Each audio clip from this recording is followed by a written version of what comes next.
So, I hear you're looking for some real estate. Yeah, I need something interesting.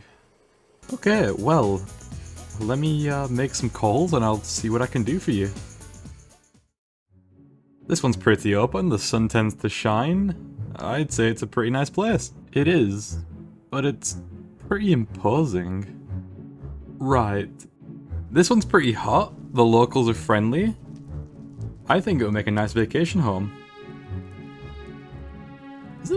Isn't that the devil?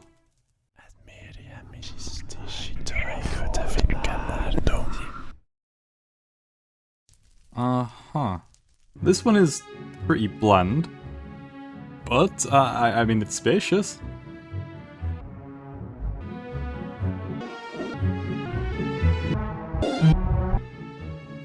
This is the one. Cool. So, that'll be, I don't know, $60,000? What?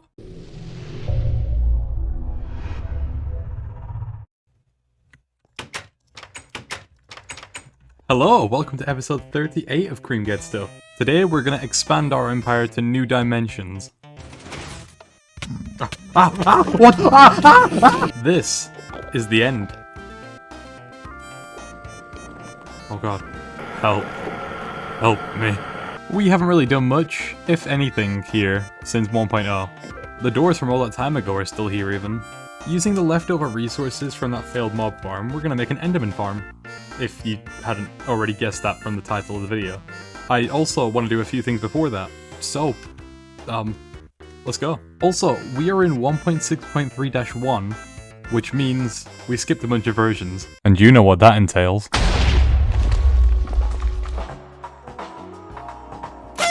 13W25A. Flint and steel now use durability when lighting TNT. Mobs named Dinnerbone or Grum are flipped upside down. The world's last played date is no longer set to 1970. 13W25C. Tamed mobs no longer teleport when leashed. Mobs holding enchanted weapons now deal additional damage to other mobs. 13W26A. Fixed horses duplicating when relogging while riding them. Bots no longer kick players, whatever that means.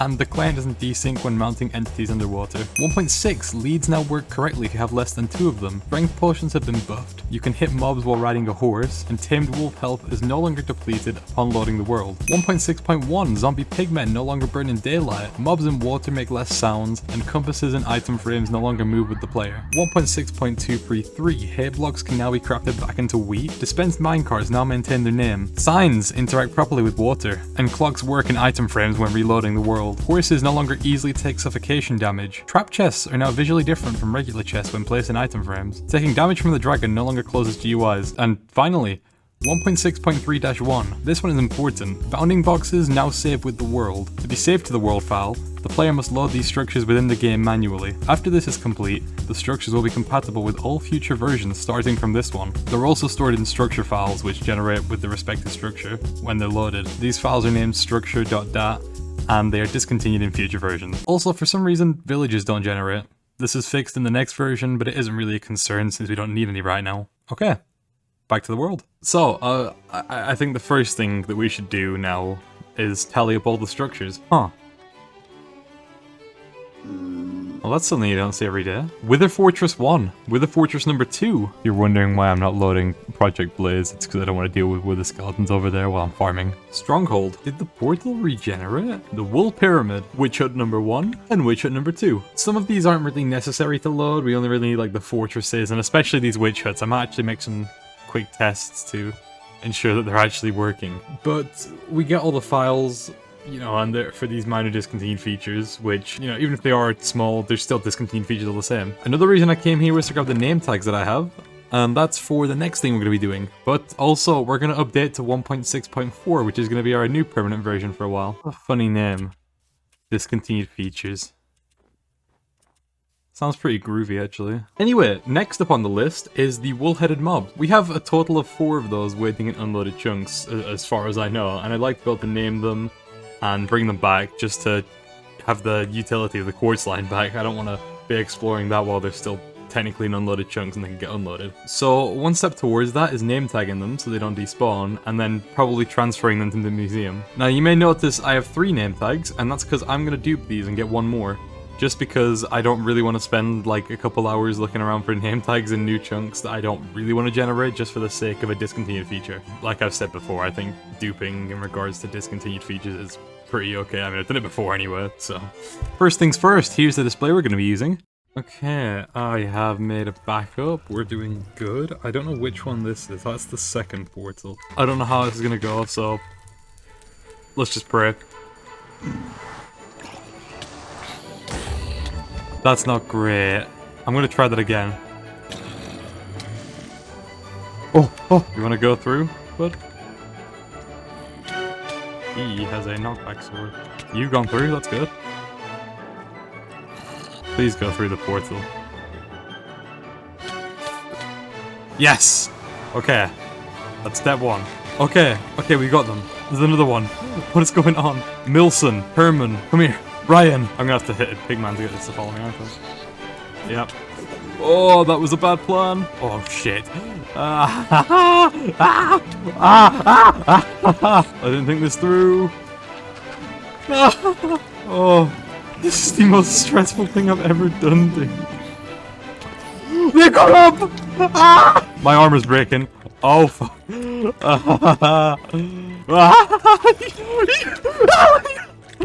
Let me out! No! Stop going further down! Oh. Ow. Is that it? Are they in? That's one. Brian, you can stay there too. Alright, come on, Milson. I'm trying not to kill these guys, because they're not invincible anymore. That's it, you're gonna make it. I can always splash these guys with harming potions to heal them, can't I? I've set up this minecart system for you. Come on, in the minecart you go!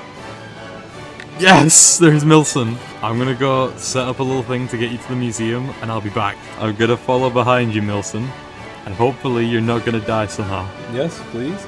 Yes, this is perfect. This actually worked perfectly. Okay. I hate pigmen. 2 out of 3. And that's all 3.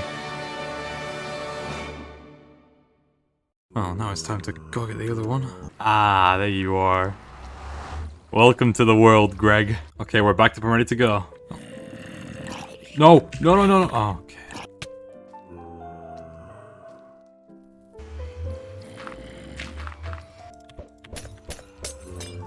That should take care of your health, Milson. Now come with me. It's actually a pretty smooth process. Just looped them in and got out the other side.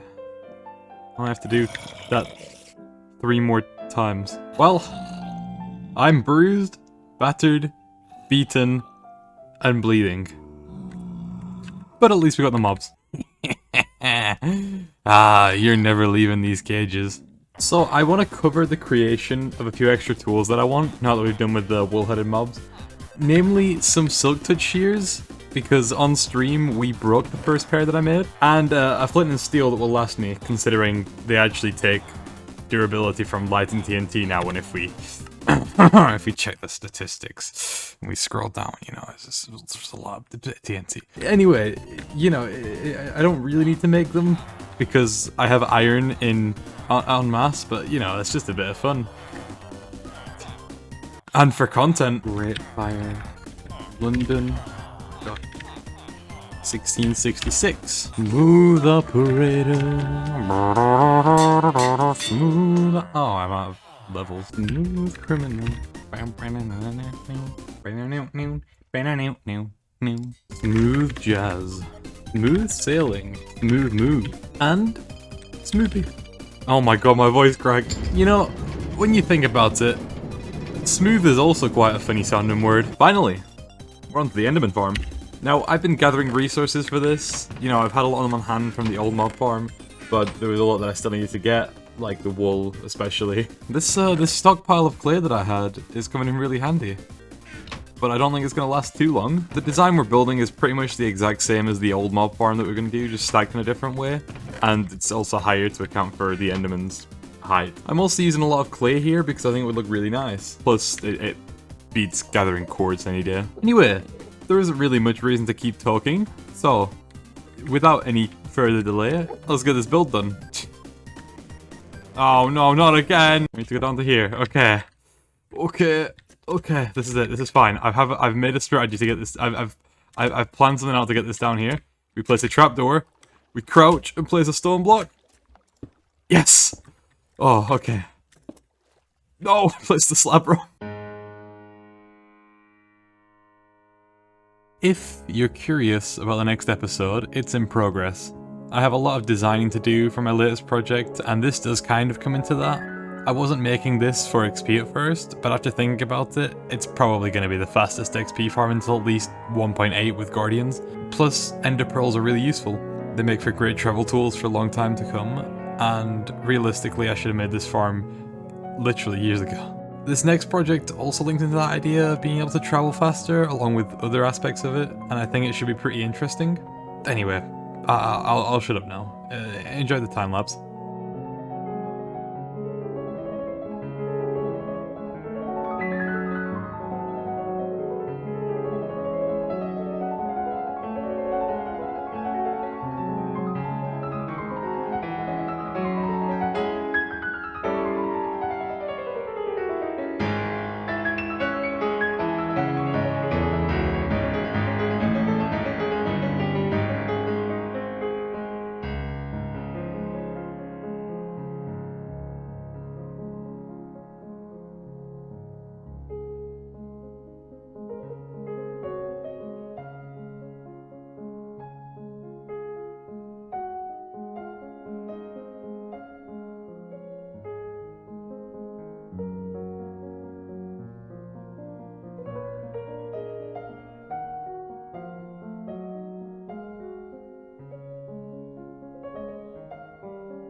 Well, it is 3 in the morning, which probably explains why I sound a bit strange.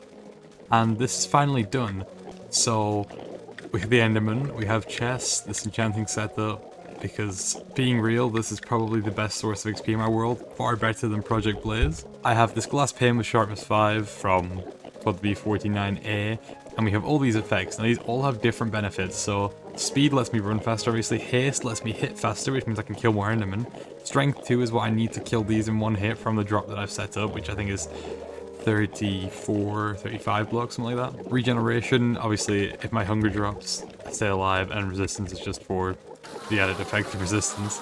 And as you can see, we kill these extremely fast with all these effects. So also, if you're curious, the reason for the strange setup with the glass block and the strength beacon and obviously the lower height is literally just so I can squeeze another spawn platform in at the top, which probably doesn't help that much, but you know, it was kind of more interesting than building a standard farm, so it was just another logistical challenge to add to this build. Anyway, with all that being said, I need to farm, I need to get some things enchanted. So, thank you for watching this episode of KreamGetsStuff. I know you're behind the water, but goodbye. Oh. Just hit the anvil.